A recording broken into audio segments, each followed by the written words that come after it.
izleyicilerimiz, Almanya başta olmak üzere Avrupa'nın pek çok noktasında alarm verilmiş durumda. Fransa, Hollanda, Belçika, İsveç, İsviçre, Avusturya ve diğer pek çok Avrupa ülkesi maalesef geçen yılki vaka sayılarına doğru koşuyor. Almanya'da şu anda günlük vaka sayıları 40 bin ile 50 bin arasında. Bunun yanı sıra değerli izleyicilerimiz 200 civarında insan da günlük olarak Almanya'da yaşamını yitiriyor. Hastanelerdeki yoğunluklar da artmaya başladı. Almanya Başbakanı Merkel emekli olmadan önce yaşadığı 100 yılda bir görülen böylesine büyük bir salgınla mücadele etmeye çalışıyor. Ancak ben tüm yayınlarımda daha önce ifade etmiştim. Bu tablonun sorumlusu olarak sıvıyı vurdurmayanlar görünüyor. Onları suçlamaya başladılar. Nitekim Avusturya'da aşı olmayanlar artık sokağa çıkamıyor. Bunun yanı sıra Almanya Başbakanı Merkel de yapmış olduğu açıklamada artık herkesin aşı olması gerekiyor. Merkel, yakınlarınızı, çevrenizde bulunan arkadaşlarınızı ikna edin ve mutlaka aşı olmalarını sağlayın dedi. Değerli izleyicilerimiz, bu açıklama aslında büyük bir çaresizliğin göstergesi. Tablo değişmiyor. Gördüğünüz gibi kışa girdik. Gelinen durumla beraber vaka sayıları geçen yılki rakamlara ulaşmak üzere. Şimdi Merkel'in yapmış olduğu açıklamanın çok önemli olduğunu düşündüğüm için hemen sizlerle paylaşmak istiyorum. Ve Merkel şunları söylüyor. Bakın, önümüzde çok zor haftalar var diyen Almanya Başbakanı Merkel bir kez daha herkesi koronavirüs aşısı olmaya çağırdı.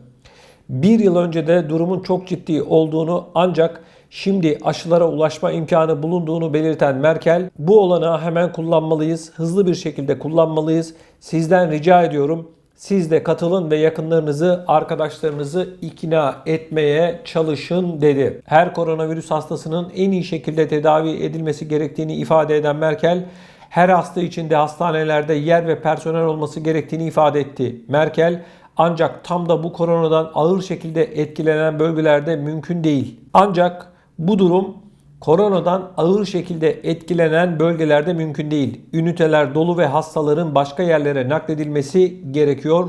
Ameliyatlar iptal ediliyor. Henüz geçen pandemi kışının etkilerini üzerinden atamamış olan doktorlar ve sağlık personeli sınırlarının eşiğine gelmiş durumda dedi.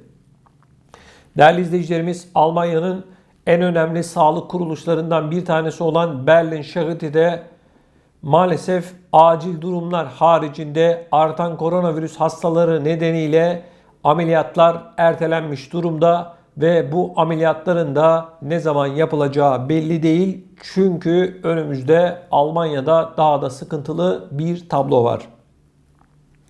Almanya'da eyalet yönetimlerini bir kez daha birlikte hareket etmeye çağıran Merkel, federal yönetim ve eyalet yönetimlerinin ortak kurallar üzerinde anlaşmaları bize hep yardımcı oldu dedi. Saygıdeğer izleyicilerim, tablo şu. Basitçe Merkel şunu söylüyor. Önünde vaka sayıları var, raporlar var. Bundan sonra ağır bir tablo ortaya çıkacak. Bulunan aşıya rağmen her şeyin başa dönüyor olması tabii ki kafalardaki soru işaretlerini de ister istemez arttırdı. Almanya'da şu anda yaklaşık 25 milyon kişi aşı yaptırmadı. Merkel çıkıp açık bir şekilde itiraf ediyor. Biz insanları ikna edemedik. Siz çevrenizde bulunan insanları ikna edin diyor. Bakın, insanlık gerçekten büyük bir çıkmazın içerisine yeniden sürükleniyor. Ben buna 5. dalga diyorum. Çünkü görünen şu ki tablo yine bir vurgun şeklinde insanları alıp götürecek. Günde yaklaşık şu anda 200 kişi hayatını yitiriyor. Sadece Almanya'da. Dünya Sağlık Örgütü İsviçre'den bir açıklama yaptı. Şubat ayına kadar Avrupa kıtasında yaklaşık 500 bin kişi hayatını kaybedecek dedi. Evet, resmi bir açıklama. Dünya Sağlık Örgütü, yani bu koronavirüsü yöneten, tüm gelişmeleri aktaran doktorların bulunduğu örgüt. Şimdi biz de şunu soruyoruz o zaman. Bu sıvılar, bu aşılar piyasaya çıkmadan önce ne dendi? Bu iş bitti dendi, değil mi? Ama görüyorum ki ve izliyoruz ki siyasetçiler bu aşıların piyasaya çıkmadan önce yapmış olduğu açıklamalardan çok çok uzaklar. İnsanlığın önüne adeta bir mucize sıvı gibi sunuldu ama görüyoruz ki rakamlar yine başa dönüyor. Merkel ne olur çevrenizi ikna edin diye adeta Almanya'da yaşayanlara yalvardı arkadaşlar.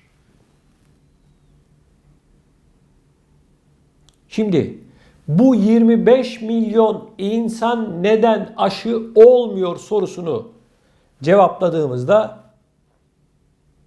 ortaya enteresan bir tablo çıkıyor. 1. Siyasetçilere halk güvenmiyor. Bunun sebebi ise bu kriz döneminde her gün başka bir şey söylediler arkadaşlar. Sabah başka bir şey, akşam başka bir şey. İnsanların kafasını adeta çorbaya çevirdiler. Şimdi de Merkel çıkmış yalvarıyor. Arkadaşlar, üzülerek anlatıyorum bunu ama önümüzdeki günlerde Almanya başta olmak üzere tüm Avrupa'da durum daha da ağırlaşacak. Yine geçen yılki tabloyla karşılaşacağız. Ben de sıradan bir insan olarak şunu soruyorum. Diyorum ki madem bu kadar önlem aldınız, kapanmalar, aşılanmalar ve daha pek çok önlem, neden başa dönüyoruz? Bu sıvılar bu işi hani bitiriyordu? İnsanların psikolojileri bozuldu, ekonomileri bozuldu, sosyolojileri bozuldu, alışkanlıkları bozuldu, her şey bozuldu. Neden?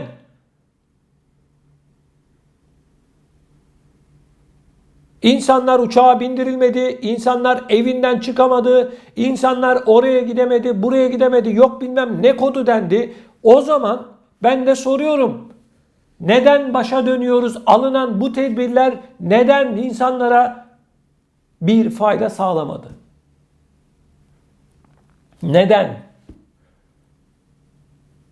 Almanya'da günlük rakamlar bugün 50 bine ulaşıyorsa Merkel'in başarılı olduğunu, Federal Sağlık Bakanı Jens Spahn'ın başarılı olduğunu söylemek doğru değil arkadaşlar. Değil. Niye başa dönüyor kardeşim o zaman? Ortada bir hata var demektir. 25 milyon insandan bahsediyoruz. Bu insanlar neden vurdurmuyor? Bu insanların kapısını hiç kimse çaldı mı kardeşim? Sen neden vurdurmuyorsun dedi mi? Ne oluyor arkadaşlar? Tablo yine aynı. Şimdi insanlar alıştığı için bu olaya, bu koronaya geçen yılki kadar tepki göstermiyorlar. Ama ben de soruyorum, nereye kadar ve ne zamana kadar?